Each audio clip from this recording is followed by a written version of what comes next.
बलि प्रथा सब समय चल रहा है, प्राचीन काल से। प्राचीन काल से। कब कब लोग बलि चढ़ाने आते हैं? Any time, any time. मन्नत पूरी होती है, मुराद पूरी होती है तो? सब पूरी तरह। हाँ? हाँ। कोई ऐसे स्पेशल दिन जिस दिन बलि चढ़ाने से माता ज्यादा खुश होती है? उस दिन है आपका चतुर्दशी। हाँ। हाँ, चतुर्दशी के दिन। हाँ। अच्छा, उसके बाद क्या करते हैं उसको ले जाकर? उसके लाजी का रान्ना करता है, हाँ। बलि का भोग वो वितरण, बलि का भोग कौन बनाता है? और ये भोग रान्ना करते हैं वही बनाते हैं। हाँ, मंदिर के अंदर ही बनता है? बनने के अंदर है, मंदिर के अंदर बनता है और फिर माता को प्रसाद प्रसाद में हिसाब में देता है, हाँ, उसके बाद उसको घर ले जाते हैं या लोगों को बांट? लोग के बाद देता है। लोगों को बांट देते हैं। हाँ। इधर मंदिर के प्रांगण में बैठ के लोग प्रसाद हाँ लेते हाँ, हैं। प्रसाद जितने लोग खाएंगे कुछ ऐसी भी मानता है कि ज्यादा ज्यादा नहीं होगा, हाँ? ज्यादा नहीं होगा, हाँ, तो कितने लोगों को बांटते हैं?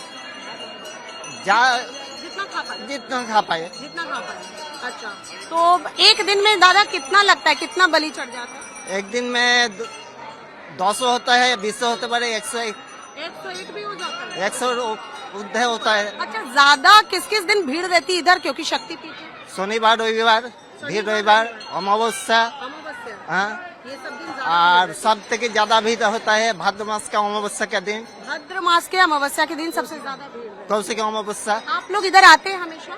হ্যাঁ ওই আসি মাকে দর্শন করার माँ জন্য। के दर्शन के लिए आते हैं। प्रसाद ग्रहण किया है?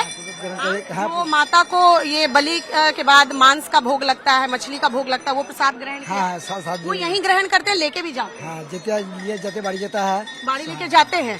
हाँ, माता का आशीर्वाद बना रहे। মায়ের आशीर्वाद खूब जरूर मिलेगा। हाँ, माँ तारापीठ के लिए क्या करें? माँ तारापीठ के लिए जरूर हमारे दिल में खुश रहेगा। हाँ, এবার তো কি লাগছে माँ का आशीर्वाद किस पार्टी को मिलने वाला है? दीदियों आचे, दादाओं आचे। और दादा का मिलने वाला है। दादा बोल रहे हैं। आप दादा नहीं ना? ना, यहाँ दीदी को यहाँ दीदी बनेगा। हाँ, यहाँ दीदी दीदी को आशीर्वाद मिलेगा। हाँ, यहाँ दीदी में आशीर्वाद मिलेगा। उधर क्या होता है नहीं बोल पाएगा। एक और प्रथा है यहाँ पे, क्या शराब अर्पण भी किया जाता है? शराब अर्पण कर माता है को? माता को। कैसे चढ़ता है वो प्रसाद के रूप में? भोर बेला में स्नान में चढ़ता है, भोग के साथ चढ़ते हैं। भोग के साथ भी शराब अर्पण होता है और सुबह के वक्त भी? सुबह के भक्त देता है। अच्छा, ये शमशान यहाँ से कितनी दूर है? यहाँ पर सामने में शमशान है। हाँ। शमशान में कहते हैं, एक कहानी है कि माता की जो महा आरती सुबह में होती है, मंगला आरती, हाँ। उसके पहले इधर शमशान में कोई ना कोई मुर्दा आ जाता है उसकी पूजा के बाद। नहीं ऐसा? नहीं नहीं। नहीं हाँ? ऐसा नहीं है? गलत ऐसा है? नहीं है, गलत। हाँ? लेकिन ऐसे तो कहते आए हैं कि कोई ना कोई जरूर आ जाता है। भूल बोलता है, भूल है, ये सही नहीं है। सही नहीं। अच्छा, माता को ये जो शराब अर्पण होता है उसको भी मंदिर में भोग के दिया जाता है या फिर घर ले जाके? मंदिर में देते हैं। देते हैं। उसके बाद आप ले तो ठीक, आप आपको पीना पड़ेगा। नहीं तो उसे घर के लेके नाला जाओ। घर के ले जाए। घर लेके जाओ। अच्छा, उसको भी बांटते हैं। अच्छा, आइए और लोगों से बात करते हैं। दादा, ओ दादा, दादा तारापीठ आते रहते हैं? तारापीठ पहले भी आए हैं? हाँ पहले भी आया। हाँ, इधर क्या कहानी है दादा तारापीठ की, जो ऐसी कहानी जिससे आप जुड़ जाते हैं? ये माँ का शक्ति है, माँ अच्छा है बहुत। सब बच्चों पर कृपा मन बनाए में रखे। शांति मिलता है। शांति मिलती हाँ है। सब। कभी आपने ऐसे मन्नत पूरी हुई हो तो बलि दिया हो यहाँ? नहीं मैं नहीं। कभी प्रसाद ग्रहण किया है? हाँ प्रसाद ग्रहण किया। हाँ, तो उसके पीछे की कहानी क्या है, बलि प्रथा के पीछे? हाँ, उतना तो हमको मालूम नहीं नहीं पता, नहीं पता। अच्छा, एबर दफा की लागचे माता का आशीर्वाद इधर बीरभूम जिले में किसको मिलेगा, टीएमसी की बीजेपी? वो तो नहीं बता सकता। नहीं बता सकते। इधर शमशान घाट को लेकर कई कहानियां हैं कि इधर सुबह में डेड बॉडी पहुंच ही जाती है, माँ की मंगला आरती, सुबह की भोर की आरती होने से पहले। ऐसे ही है क्या कोई कहानी? ऐसा कोई नहीं है, लेकिन यहाँ से हर टाइम पे आता है। ये बहुत बड़ी शमशान है, आता ही रहेगा। लेकिन ऐसा कोई कारण नहीं जो आने के बाद माँ का भोग आरती लगेगा, वैसा नहीं। लेकिन आता है, लेकिन आ ही जाते हैं। हाँ।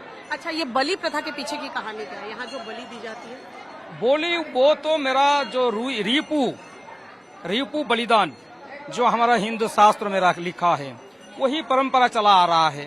तो मन्नत पूरी होने पे चला। हाँ, मन्नत पूरी होने के बाद वो आदमी लोग आएगा, माँ को पूजा पाठ दे के बलि चढ़ाता है। उसके बाद भोग प्रसाद बनते हैं। उसके बाद भोग प्रसाद मिलते हैं। यहाँ माता को शराब अर्पण भी किया जाता है। हाँ, सब कुछ है। माँ को उसके शराबन में नहाना भी है। अच्छा, नहाती भी है? नहाती भी है। कैसे कैसे सुबह से कैसे शुरू होती है माँ की? 4 बजे। सुबह 4 बजे क्या होता है? 4 बजे पहले माँ को नहाना है। नहाने के बाद माँ को सजाया है। नहाने में किसी तरह का विशेष, जैसे आप बता रहे हैं शराब भी नहलाते हैं, तो किस तरह के? शराब डाल के वो और सब वो जो है तेल वगैरह सब कुछ मिला के माँ को नहाता है। नहाने के बाद माँ को पूजा पाठ करने के बाद माँ को राज वेश पहना के माँ को सजा के फूल मालवा चढ़ा के माँ का आरती भोग लगता है और मंगल आरती होता है 4 बजे। 4 बजे। उसके बाद फिर पूजा हो गया। उसके बाद लाइन चालू कर देगा, पूजा पाठ होगा। फिर 12 बजे से माँ का अन्न का प्रसाद लगेगा, मच्छी लगा के, मिष्टी, वो दही सब कुछ मिला पूरा थाल से जाता है। अच्छा दादा, यहाँ मैं आई तो देखा इधर थाल लेके सब सर पे, जिसमें मच्छी भी थी, आलू भाजा भी था, सब कुछ। वो क्या लेकर आते इधर?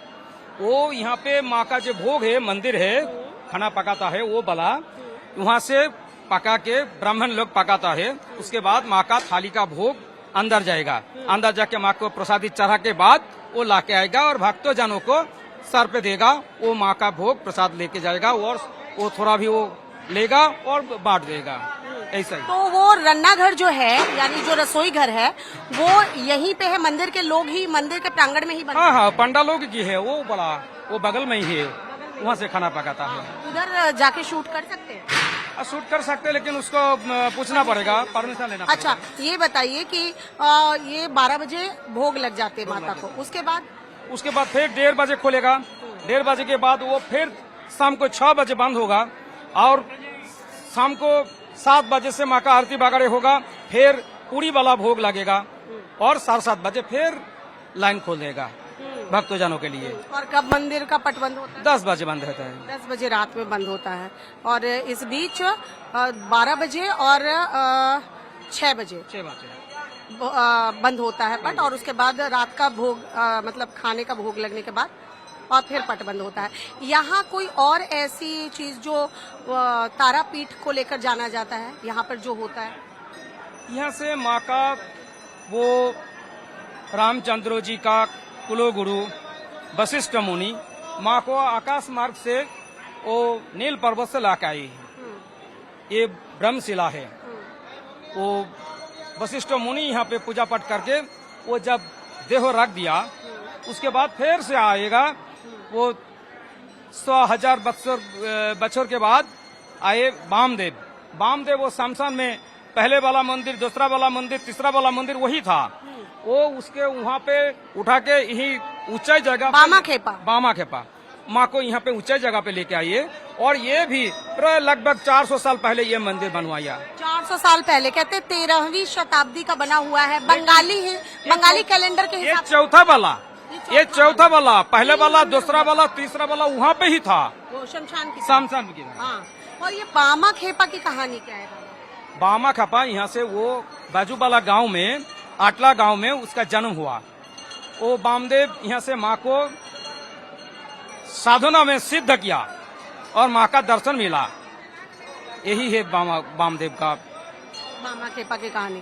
तो वो माँ को अपनी माँ के रूप में प्यार करते थे, मानते थे। लेकिन ऐसा भी कहा जाता है कि उनको वहाँ मंदिर में जब करते थे तो वो भोग जिस तरह से लगाते थे, उनके तरीके पे सवाल उठा। एक बार उनको निकाल दिया गया था, फिर माँ रुष्ट हो गई थी, माँ भी मंदिर से जाने लगी। ऐसी कोई कहानी है? वामदेव तो संग महादेव है।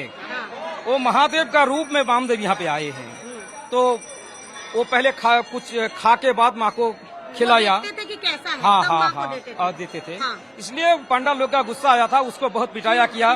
झूठा है। हाँ, झूठा है, इसलिए उसके बाद उसको बहुत पिटाया किया बामा खेपा। और वो 4 दिन से शमशान में पड़ा था, यहाँ नहीं आया था गुस्सा में, पूजा नहीं करी। तो वो जो रानी भवानी जो है, रानी भवानी उसको माँ ने उसको सपना दिखाया, जो हम 4 दिन से भूखा है, हम कोई अन्न नहीं ग्रहण किया। तो रानी जी वहाँ से आया और पहले बोला ये वामदेव का पहले वो भोग होगा, उसके बाद माँ तारा का भोग होगा। अच्छा, रानी को माँ सपने में आई और बोली क्योंकि उनके पुत्र को तुम लोगों ने निकाल दिया है तो वो भूखी है 4 दिन से। 4 दिन फिर रानी खुद आई बामा खेपा को यहाँ लेकर, वहाँ के लेके, और फिर ही माँ ने प्रसाद माँ प्रसाद ग्रहण करे। हाँ, बामा खेपा कब तक यहाँ रहे? बामा खेपा वो जीवन भर यहाँ पे ही था। यहीं पे थे। हाँ, उसका वहाँ पे समाधि है। हाँ, माँ का जो शमशान में माँ का जो चरण है, चरण के बगल में ही वामदेव का समाधि है। रामदेव की समाधि है। मतलब सबसे पहले 3 मंदिर वहाँ हुआ करता था, चौथा ये मंदिर है जिसका ये है। अच्छा, यहाँ पर ये भी है कि सरकार ने 1 साल 2 साल पहले नवीनीकरण के लिए मंदिर के पैसे भी दिए थे, उसके बाद रसोई घर भी वगैरह सब बनाए। हाँ हाँ, सब कुछ ये देख रहा है। हाँ। ये सब सरकार ने दिया और सब कुछ डेवलप हुआ। पहले ये सब नहीं थी जो नहीं था। तो नीचे ही थे, हाँ, बहुत लोग आ जाते थे, भीड़ हो जाती थी। हाँ, तो इसलिए अब थोड़ा सा हुआ है। और उधर रसोई घर भी ठीक हुआ है। हाँ हाँ, नया निर्माण हुआ। हाँ, पहले इधर था। हाँ, दूर दूर से लोग आराम से इधर पहुंच पाते हैं तारापीठ। या लग रहा है कि और विकास होना चाहिए, और विकास होना चाहिए। हाँ, और होना चाहिए, और होना चाहिए। हाँ। सरकार कर तो रही है, लेकिन जिस हिसाब से शक्तिपीठ है और लोग अलग अलग देश के कोने कोने से आ रहे हैं, और ज्यादा थोड़ा डेवलप। ये शक्तिपीठ नहीं है। हाँ। ये शक्तिपीठ नहीं है। वो सोती का जो एकाउंट पीठ में ये नहीं है। ये साधना में सिद्ध का पीठ है। अच्छा। ये सिद्ध पीठ है, ये एकाउंट का पीठ नहीं है। ये शक्तिपीठ नहीं है। वो जो सती के बोलते हैं तीसरी नेत्र गिरी थी, वो तीसरी नेत्र यहाँ पे नहीं, वो बक्केसर में गिरा। अच्छा। ये बक्केसर है ना, यहाँ से 80 किलोमीटर जाने के बाद मिलेगा। वहाँ से वो ऊर्ध नेत्र, तीसरी नेत्र वहाँ पे गिरा था। यहाँ से कुछ भी नहीं गिरा। अच्छा, यहाँ पे सिद्ध पीठ है क्योंकि बामा खेपा ने माँ को जागृत साधना सिद्ध किया है। साधना सिद्ध किया है। अच्छा, बलि प्रथा की ऐसी कोई दिन तो नहीं है ना? किसी भी दिन? हर दिन चलता है, हर टाइम में चलता है। जब तक मंदिर खोला है जब तक आएगा बलि चढ़ता है। इस बार तो ममता सरकार भी बहुत कर रही है मंदिरों के लिए, लेकिन अभी प्रधानमंत्री की रैली हुई थी बीरभूम में और लग रहा है कि इस बार हिंदू जाग गया है। तो ऐसा लग रहा है क्या परिवर्तन होगा या फिर सब कुछ दीदी के राज में? परिवर्तन होगा, परिवर्तन होके ही रहेगा और डेवलपमेंट हो जाएगा। और डेवलपमेंट हो जाएगा। इस बार बीरभूम में भी परिवर्तन की बयार बह रही है। हाँ, आएगा। 50-50 हो जाएगा यहाँ पे रिजल्ट। 50-50। हाँ, थैंक यू।